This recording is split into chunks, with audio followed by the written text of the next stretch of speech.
le journal.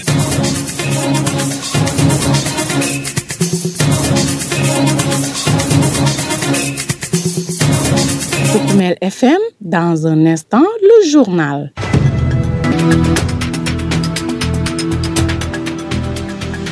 Merci de vous savoir très nombreux à respecter ce rendez-vous du programme de Koukoumel FM, la 106.0 émettant en face de l'hôtel de ville de Goudomp. Voici les titres de votre principale édition d'information.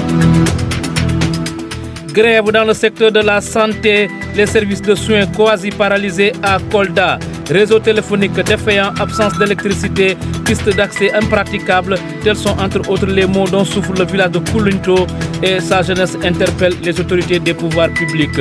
Réforme du Conseil national de la jeunesse du Sénégal, Kolda a abrité un comité régional de développement, de partage et d'échange. La passe des sports va compléter cette présente édition d'information.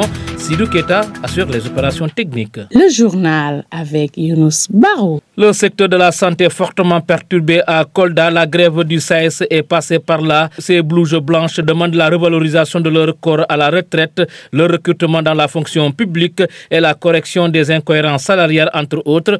Omar Sané, le secrétaire général du syndicat autonome des médecins, pharmaciens, chirurgiens et dentistes du Sénégal, que voici, il est joint au téléphone par notre reporter. Nous sommes dans notre deuxième plan d'action de grève de 48 heures, c'est-à-dire du 26 au 27. Donc, pour cette grève, nous revendiquons certains points. C'est des points anciens, c'est une plateforme qui a été déposée depuis 2023. Donc, avec l'ancien régime, il y a eu des négociations qui avaient commencé. Et avec le nouveau régime aussi, il y a eu quelques rencontres. Mais malheureusement, toutes ces rencontres n'ont pas des fruits attendus. Donc, là, nous revendiquons le recrutement de nos collègues, à des médecins communautaires. Nous demandons le recrutement dans la fonction publique.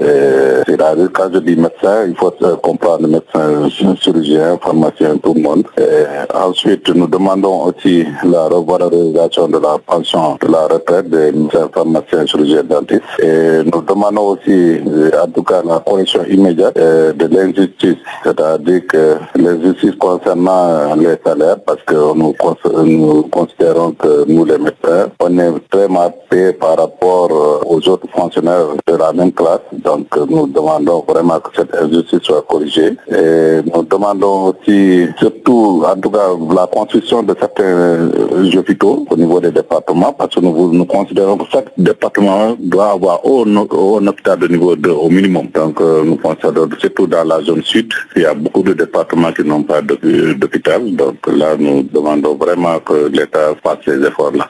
Voilà, en quelque sorte, le résumé de la plateforme. D'abord, notre souhait, c'est que nous ne partons pas en grève, parce que nous, vraiment, d'abord, on met l'intérêt de la population en avant. Si vous voyez ce que nous demandons, parce qu'il ne faut pas oublier que le médecin, c'est un fonctionnaire, c'est une personne de la société. Donc, nous avons des charges. Et aussi, pour que le médecin soit performant, il faut le mettre dans de bonnes conditions. Et c'est ça que nous réclamons. Maintenant, s'il n'y a pas d'avancée, nous, on est prêts, on va aller là où ça doit nous amener. Donc, pour le moment, on n'a pas fixé de limite. On est là, nous croyons qu'avec la rencontre qui est prévue avec le PM, il y aura des issues heureuses, c'est ce que nous souhaitons. Mais dans le cas contraire, on n'a pas de limite. Je vous le disais à l'instant, le village de Koulinto, dans le département de Médina Yoro Foulah, souffre terriblement. Dans le dit village, le réseau téléphonique fait défaut, s'y ajoute l'absence d'électricité et l'état défectueux des pistes d'accès et le poste de santé qui polarise le dit village et 63 autres n'a pas de sage-femme. De plus, l'unique ambulancier qui est censé évacuer les urgences lose à 8 km du poste de santé. Difficiles conditions de vie que déplore le secrétariat exécutif du comité de développement sanitaire. Amadou Mbalo, c'est son nom. Je vous propose de l'écouter. La plus grande difficulté du poste de santé, c'est le manque ou bien l'absence d'une sage-femme. Parce que Koulinto est là, il n'y a qu'un seul infirmier qui est là. Il n'a pas un assistant infirmier, il n'y a pas de sage-femme, il n'y a pas... Bon, c'est des difficultés. Donc, c'est 64 villages alors que nous avons une seule poste de santé qui coiffe tous ces 64 villages. Bon, le réseau, c'est une vieille doléance.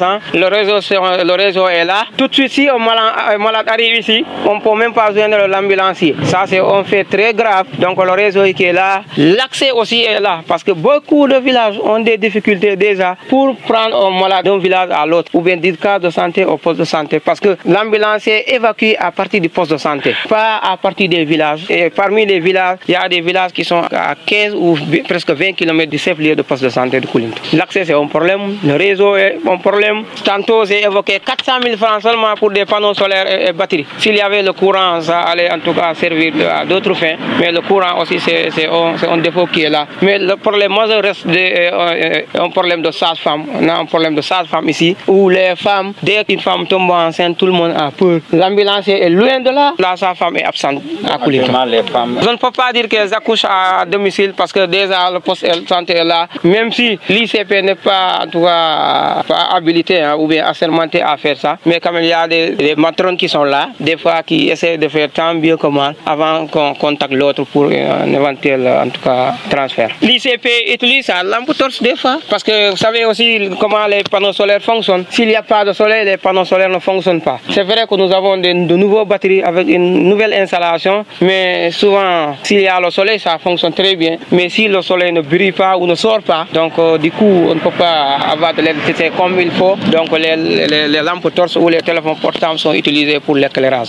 Vous écoutez les informations sur Poukoumel FM, la 106.0. Le comité national de pilotage de la réforme du Conseil national de la jeunesse a tenu un CRD à Kolda. C'est pour recueillir les préoccupations des jeunes afin d'améliorer le document dans le processus de changement et de mutation du Conseil national de la jeunesse du Sénégal à un conseil consultatif des jeunes du Sénégal. Écoutons les explications de Samba Gaye, directeur de la vie associative au ministère de la Jeunesse, des Sports et de la Culture. Nous sommes réunis en comité régional de développement à Kolda pour présenter les travaux du comité national de pilotage de la réforme du Conseil national de la jeunesse qui a voulu partager avec les acteurs au niveau de la base pour recueillir leurs recommandations afin d'améliorer le document dans le processus de changement et de mutation d'un Conseil national de la jeunesse à un conseil consultatif des jeunes du Sénégal. Au sortir de cette réunion, nous avons constaté que beaucoup de préoccupations ont été soulevées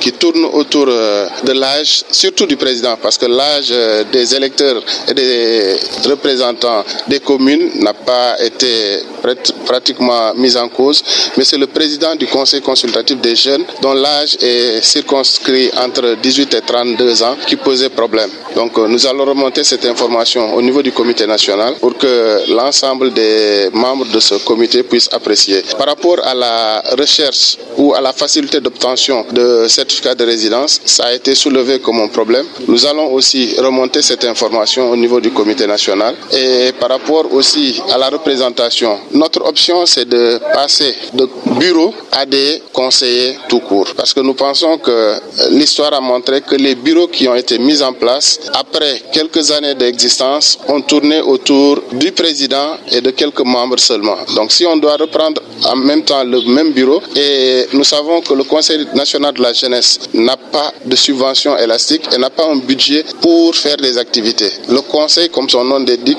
est une structure d'orientation, de proposition, mais aussi de recommandation. Donc à ce titre, nous ne pouvons pas l'alourdir encore pour avoir des structures qui ne seront pas encore viables. Le président du Conseil régional de la jeunesse de Kolda qui a pris part à la dite rencontre plaide pour qu'il ne soit pas un conseil consultatif politique, mais plutôt un conseil pour repenser la place des jeunes dans la gouvernance locale et favoriser leur inclusion dans les décisions qui les concernent directement. Papis Baldé, que voici. Plus performant, on ne sait pas et on ne saurait le dire parce que c'est quelque chose encore qui est en phase de réflexion. Mais sur les présentations que nous avons à voir aujourd'hui, ce matin, c'est que nous avons assisté à un changement radical entre ce qui était le Conseil national de la jeunesse et ce qui va être le Conseil consultatif. Donc à l'époque, on avait un Conseil de la jeunesse qui était constitué des mouvements associatifs et des mouvements foulard qui, quand vous aviez besoin de pouvoir toucher tout de suite la jeunesse d'une commune ou d'un département ou d'une région, vous aviez juste à informer les membres, les représentants de ces associations-là et tout le monde est au courant. Mais là, on va vers un conseil consultatif selon leurs propositions qui va être constitué par des jeunes qui vont aller aux élections, à l'image des élections législatives ou communales. Et ça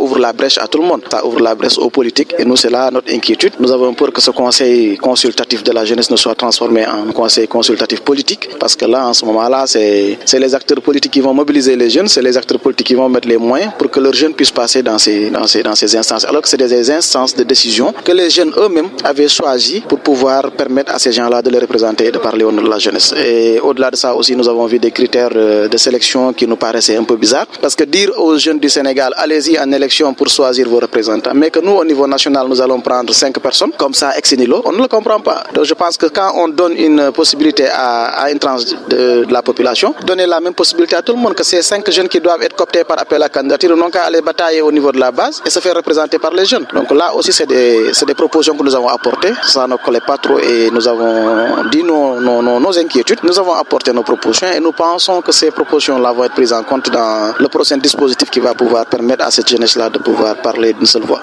À Adéane, vous nous écoutez sur la 106.0. Dans un instant, direction les stades. Toukoumel FM, le journal des sports.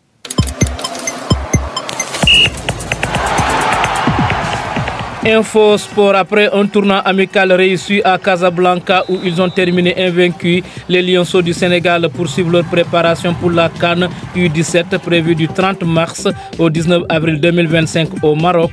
De retour à Dakar, l'équipe enchaîne les séances d'entraînement et prévoit plusieurs matchs tests pour monter en puissance avant l'échéance continentale. Le sélectionneur Pape Ibrahim Faye se dit satisfait du travail accompli jusqu'ici, même s'il reste prudent. Et puis, à la veille du match aller des barrages du championnat d'Afrique des Nations, SAN 2025 entre la Gambie et le Gabon, des doutes persistent quant à la tenue de la rencontre prévue ce vendredi 28 février 2025 à 16h au stade Lat Dior de Thiès.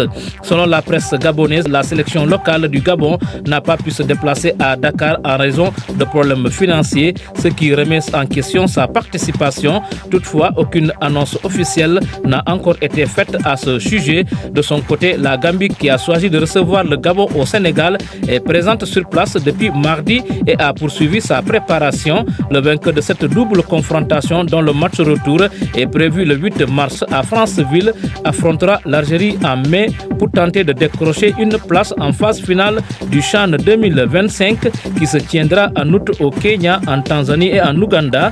C'est tout ce qu'il faut retenir pour cette passe des sports.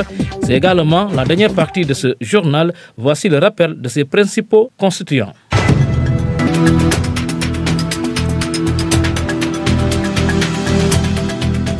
Grève dans le secteur de la santé, les services de soins quasi paralysés à Kolda. Vous avez suivi les détails. Réseau téléphonique défaillant, absence d'électricité, pistes d'accès impraticables, tels sont entre autres les maux dont souffre le village de Koulinto et sa jeunesse interpelle les autorités des pouvoirs publics. Réforme du Conseil national de la jeunesse du Sénégal, Kolda a abrité un comité régional de développement, de partage et d'échange. La passe des sports a complété cette présente édition d'information. À la mise en onde, il y avait Sidou Keta alias DJ Kenzo que nous remercions. Un grand merci également à vous, amis auditeurs, pour votre écoute attentive. Et une fois de plus, on s'excuse pour la non-disponibilité de la version mandingue. À la présentation, c'était Younous Baro. Merci et au revoir.